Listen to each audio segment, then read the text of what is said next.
ना था कुदरत का निजाम। अब कुदरत का निजाम जो है किसी डिक्शनरी में डालना पड़ेगा, जैसे बेसबॉल डाला है, क्योंकि कुदरत का निजाम ना पाकिस्तान के लिए ऐसा लग रहा है कि चल रहा है।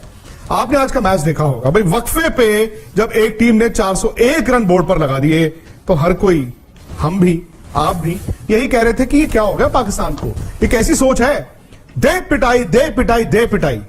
पर न्यूजीलैंड पर सवाल उठता है अब, जो टीम 401 रन बना के भी मैच हार जाए, भाई वो टीम तो जाना डिजर्व नहीं करती सेमीफाइनल में। सामने क्रम पाकिस्तान वर्सेस न्यूजीलैंड। पाकिस्तान की शानदार कारकर्दगी, खास तौर पर बैटर फखर जमान जिन्होंने शानदार सेंचुरी स्कोर करके एक रिकॉर्ड फतह पाकिस्तान को दिलाई है, उसके साथ साथ बाबर आजम की जबरदस्त कारकर्दगी पर अब विक्रांत गुप्ता का भी रद्द-ए-अमल आ चुका है और अपनी वीडियो में बाकायदा तौर पर उन्होंने पाकिस्तान को मुबारकबाद देने के साथ साथ वो सिनेरियो भी समझाया है कि किस तरह अब पाकिस्तान बआसानी वर्ल्ड कप सेमीफाइनल के लिए क्वालिफाई कर सकता है। आज की इस वीडियो में आपको विक्रांत गुप्ता ही की जुबानी वो पूरा सिनेरियो समझाएंगे कि अब पाकिस्तान के लिए क्या आसानी हुई है इस शानदार जीत के बाद। न्यूजीलैंड अगर आज मैच जीत जाता तो पाकिस्तान के तमाम चांसेस खत्म हो जाते, पाकिस्तान सेमीफाइनल के लिए किसी भी तौर पर क्वालिफाई नहीं कर सकता था। अब आगे दोनों ममालिक के जो दो कंटेंडर हैं फोर्थ पोजीशन के लिए सेमीफाइनल के, यानी पाकिस्तान और न्यूजीलैंड, उनके एक एक मैच रह चुके हैं, पाकिस्तान वर्सेस इंग्लैंड और न्यूजीलैंड वर्सेस श्रीलंका। लेकिन अहम बात यह है कि पाकिस्तान का चूंकि मैच आखिर में है न्यूजीलैंड के मैच के बाद, तो फिर पाकिस्तान को तमाम सिनेरियोस पहले से पता होंगे कि पाकिस्तान कितने मार्जिन से इंग्लैंड से जीतकर सेमीफाइनल के लिए क्वालिफाई कर सकता है। आज जिस तरह कुदरत का निजाम चला, वो जो मजाक उड़ाया करते थे खुद इस बात को मानते नजर आ रहे हैं कि कुदरत का निजाम है। अब पाकिस्तान को सेमीफाइनल पहुंचने के लिए तो इंशाल्लाह कोई ताकत नहीं रोक सकती। आइए आपको विक्रांत गुप्ता की जुबानी वो सारा सिनेरियो बताते हैं कि पाकिस्तान को अब मजीद क्या कुछ करना पड़ेगा।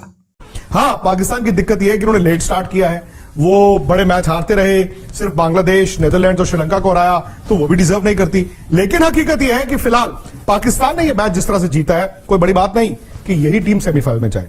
इक्वेशन अभी भी मुश्किल है, लेकिन बात पहले आज के मैच की। वो जो बरसात आई उसने थोड़ी देर के लिए न्यूजीलैंड की हेल्प की, लेकिन दोबारा जो बरसात आई उसने ही न्यूजीलैंड के लिए जो मैच था वो दफना दिया। भाई आप 402 चेज कर रहे थे, अब्दुल्ला शफीक आउट हो गए थे, लेकिन फखर जमान ने जिस तरह बैटिंग करनी शुरू की, और फखर जमान की बैटिंग आपको 90s की बैटिंग की तरह दिखी होगी, जैसे सईद अनवर खेलते थे। मुझे तो फखर जमान को खेलते देख ऐसा लग रहा था कि सईद अनवर ही बैटिंग कर रहे हैं, सईद अनवर ही बैटिंग कर रहे हैं। बाबर थोड़ा स्लो थे टू बिगिन विद, लेकिन एक इंटेलिजेंट डॉग थी वो, कप्तान की जिम्मेदारी वाली पारी थी। वो जानते थे कि अगर फखर जमान छक्के मार रहा है तो मुझे छक्के मार के कुछ नहीं मिलना है, मुझे सिर्फ स्ट्राइक रोटेट करनी है, भले ही मैं 4 गेंदे एक्स्ट्रा खेल लूं, क्योंकि शायद वो कॉन्फिडेंस उनको था कि फखर खेलते जाएंगे। लेकिन मेरा ये मानना था कि अगर पाकिस्तान की एक विकेट गिर जाती तो शायद वो दबाव आता, क्योंकि अक्सर होता क्या है ना, जब आप 402 रन चेज कर रहे हैं लगता है कि यार हम बना देंगे, और ब्रीफ एक पीरियड आता है जहां पे लगता है कि टीमें जो है चेज कर देंगी, बट फिर एक विकेट गिरती है, फिर 2 गिरती है, और फिर एंड में जाके रिजल्ट आपकी फेवर में नहीं जाता। इसीलिए जो बरसात हुई, जो पहले 1 घंटे की बरसात हुई, फिर टारगेट रिवाइज हुआ, 41 ओवर में 342 बनाने हैं, वहां पर पाकिस्तान का नुकसान था। ओवर 9 निकल गए, लेकिन एक हाई स्कोरिंग गेम में रन सिर्फ 60 कम हुए, लेकिन उनको फायदा हुआ वो जो 1 घंटे का ब्रेक हुआ, क्योंकि न्यूजीलैंड को उससे कोई फायदा नहीं हुआ, और फखर जमान और बाबर को सिर्फ आके दोबारा से 8-10 गेंदों में अपने आप को अप्लाई करना था। बट वो एक बात समझ गए थे कि ये मैच 41 ओवर नहीं जाएगा। यहीं पर न्यूजीलैंड ने चूक की, क्योंकि पाकिस्तान जानता था कि भी बरसात दोबारा आएगी, हमें सिर्फ डकवर्थ लुइस में आगे रहना है और इतना मार्जिन लेके चलना है कि हम 41 ओवर नहीं सोच रहे, हम 41 ओवर में 342 नहीं सोच रहे, हमें सिर्फ डकवर्थ लुइस में 10, 15, 20 रन का जो इजाफा है वो करते रहना है। यहां पर न्यूजीलैंड के कप्तान केन विलियमसन ने मूर्खता की, सबसे बड़ी बेवकूफी की। वो जानते हैं बरसात ऐसा नहीं है कि अचानक से गिरती है, और कवर्स भी ऐसे नहीं है कि अचानक से प्रकट हो जाते हैं। आमतौर पर आप भी टीवी पे मैच देखते हैं, वो बूंदें गिरनी शुरू होती हैं, वो हल्की हल्की हल्की हल्की बूंदें गिरनी शुरू होती है, फिर कवर्स आते हैं and then they go off. और मैं जब मैच देख भी रहा था तो वो लग रहा था कि बस यार ये 5-7 ओवर की गेम है। वहां पर उन्होंने क्या किया, ईश सोडी को शेरों के सामने डाल दिया।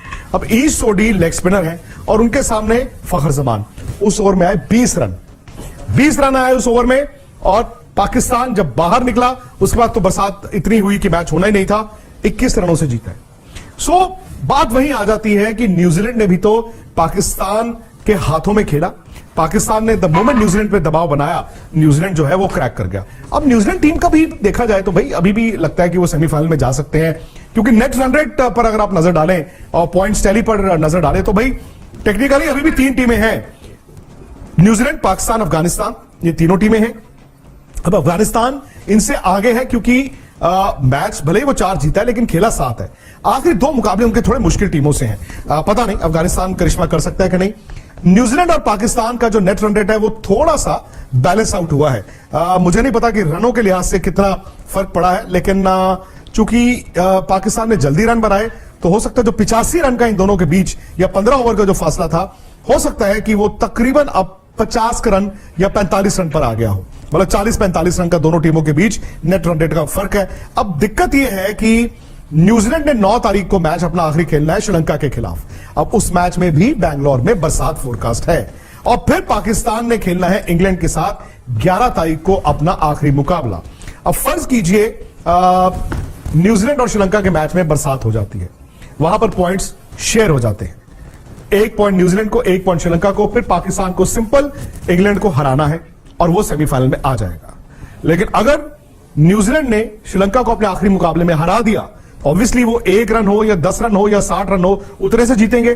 फिर पाकिस्तान पर दबाव यह होगा कि वो अपने आखिरी मैच 11 तारीख को इंग्लैंड को हराए और उसी फासले से हराए, उसी डिफरेंस से हराए, जो इम्पॉसिबल नहीं है क्योंकि इस टीम के साथ हर कुछ इम्पॉसिबल लग रहा था। 2017 चैंपियंस ट्रॉफी उठाए आप, 1992 वर्ल्ड कप उठाए आप। जब लगता है ना कि ये टीम गिर चुकी है, उसी वक्त ये खड़े होने की कोशिश करते हैं।